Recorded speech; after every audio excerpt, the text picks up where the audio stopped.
I never believed in the paranormal. As a logical and rational person, I always dismissed ghost stories and supernatural tales as mere figments of imagination. That is, until I moved into the old Victorian house on Elm Street. From the moment I stepped foot inside, an eerie presence seemed to hang in the air. The creaking floorboards, the flickering lights, and the inexplicable drafts sent shivers down my spine. But I chose to ignore it, convincing myself that it was all in my head. However, that changed on the first night. As I lay in bed, the room became unnaturally cold. I pulled my blanket closer, hoping to ward off the chill, but it seemed to seep into my bones. I couldn't shake the feeling that I was being watched. The next morning, I decided to investigate the history of the house. With each passing minute, I delved deeper into the dark secrets that had remained hidden for years. Rumors spread about a family that had died tragically in a fire, their spirits forever trapped within the walls. A chill ran down my spine as the pieces of the puzzle fell into place. Could it be possible that the whispers in the wind and the shadowy figures were the remnants of those who had perished? Determined to unravel the truth, I sought the help of a local historian. Mr. Thornton, an elderly man with a wealth of knowledge, was known for his expertise in all things paranormal. He agreed to meet me at the house that very night. As the sun began its descent, I waited anxiously in the parlor, the flickering candlelight casting eerie shadows on the walls. When Mr. Thornton finally arrived, his piercing gaze seemed to look right through me. With a voice filled with sorrow, Mr. Thornton recounted the tragic tale that had consumed generations.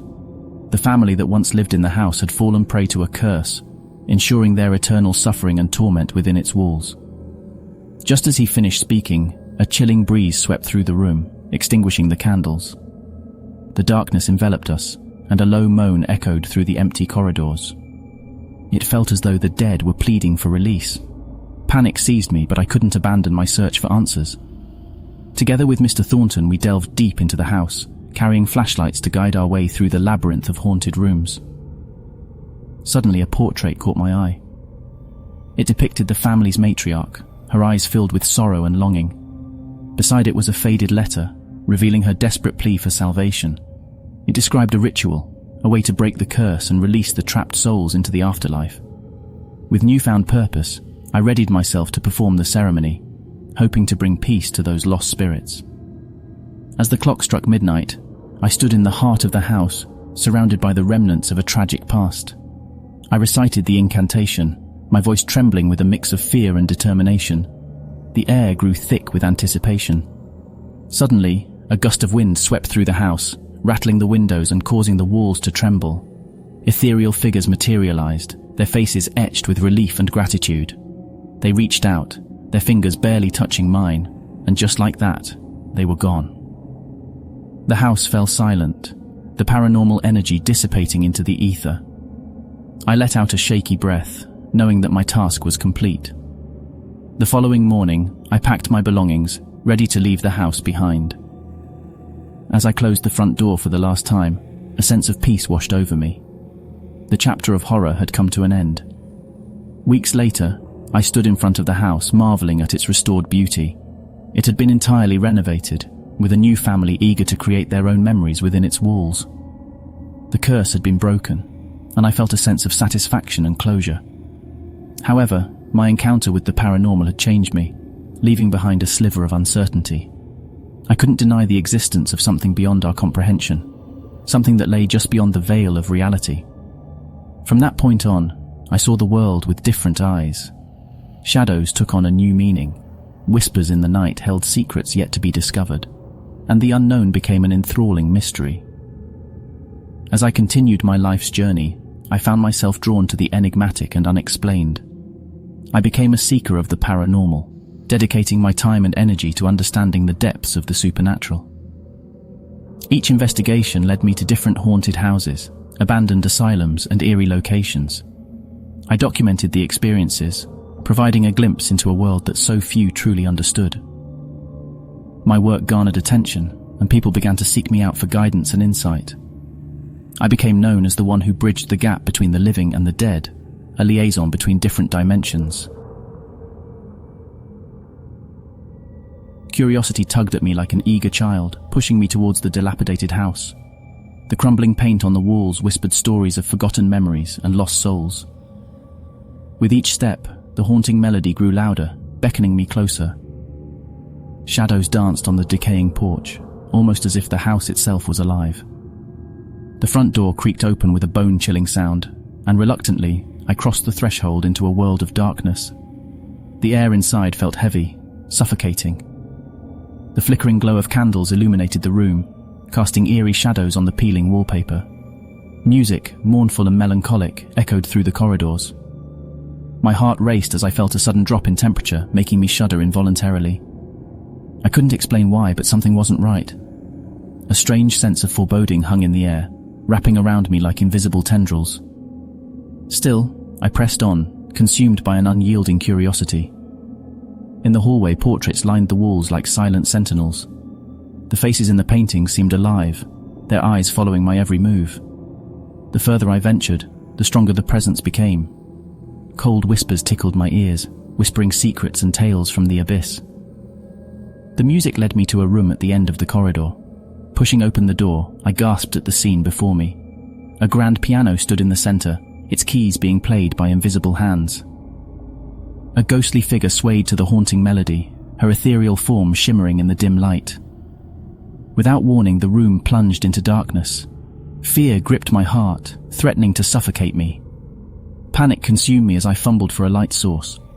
With trembling hands, I managed to ignite a flashlight, its meager beam piercing through the inky blackness. As if my presence was an unwelcome intrusion, the spectre vanished, the music abruptly halting. Silence enveloped the room, leaving me alone with my racing thoughts. I knew I should leave, but an invisible force held me in place, as if the spirits of the house wanted to share their story. Shadows danced around me, whispering tales of lost love, betrayal, and despair. Ghostly apparitions materialized, their faces contorted in anguish. They drifted through the walls and floated towards me, their anguished cries chilling me to the bone. I closed my eyes, trying to block out the horror unfolding around me.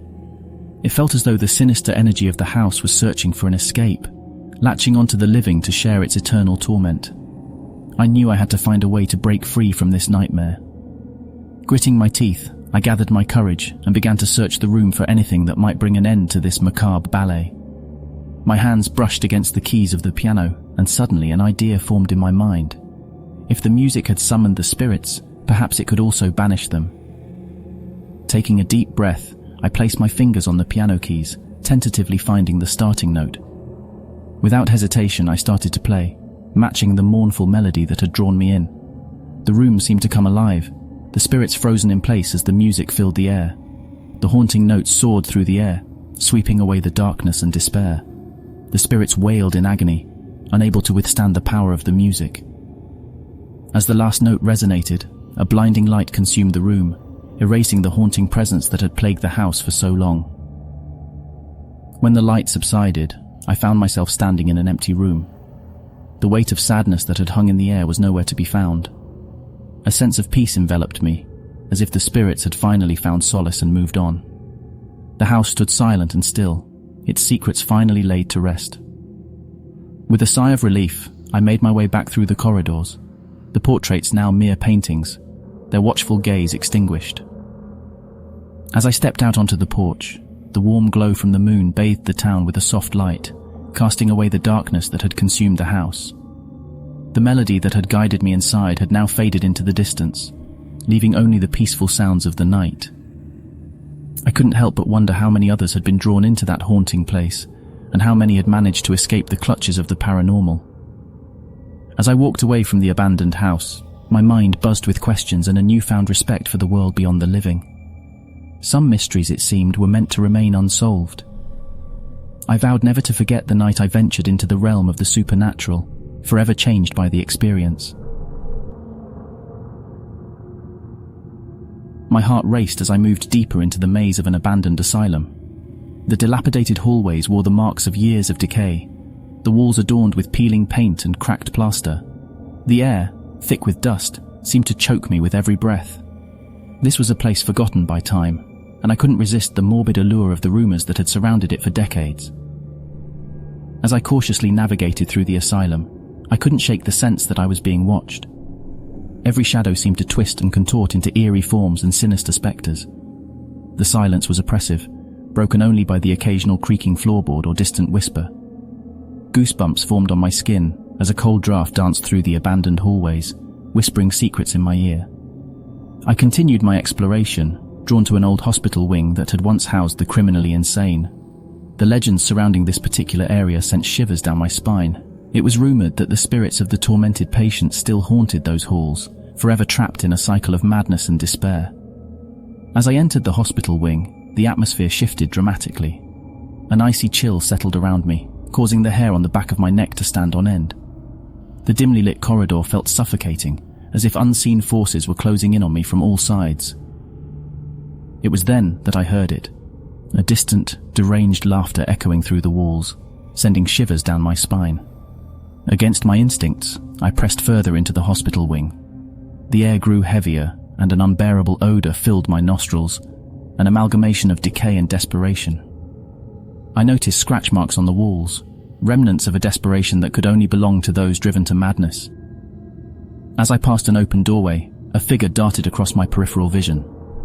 Heart pounding, I turned towards the room, sweat trickling down my forehead. The room was empty, but a haunting melody resonated through the air. The notes, distorted and off-key, filled me with a primal fear I couldn't explain. The further I ventured, the more I lost my sense of direction. The walls seemed to shift and contort, leading me deeper into the labyrinth of insanity. Whispers and disembodied voices echoed around me, their words indiscernible but dripping with malice. Each breath I took felt thinner, suffocating me with a palpable malevolence. With a newfound determination, I pushed forward, determined to uncover the truth of this forsaken place. But as I turned a corner, I found myself face to face with a gaunt figure, an apparition of one of the tormented souls that had once called this asylum home.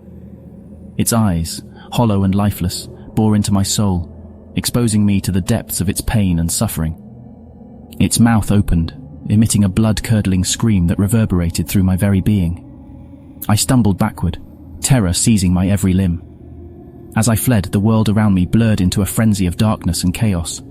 Whispers turned into demonic growls and the walls seemed to close in, trapping me in a twisted nightmare. I couldn't escape the feeling of hands reaching out for me, grasping at my sanity and dragging me deeper into the abyss. Suddenly, I found myself back at the entrance, gasping for air, my body trembling with terror. The asylum loomed behind me, its doors sealed shut, as if to ensure I would never share its darkest secrets. I stumbled away, forever haunted by the horrors witnessed within those walls, and vowing to never again venture into places best left forgotten.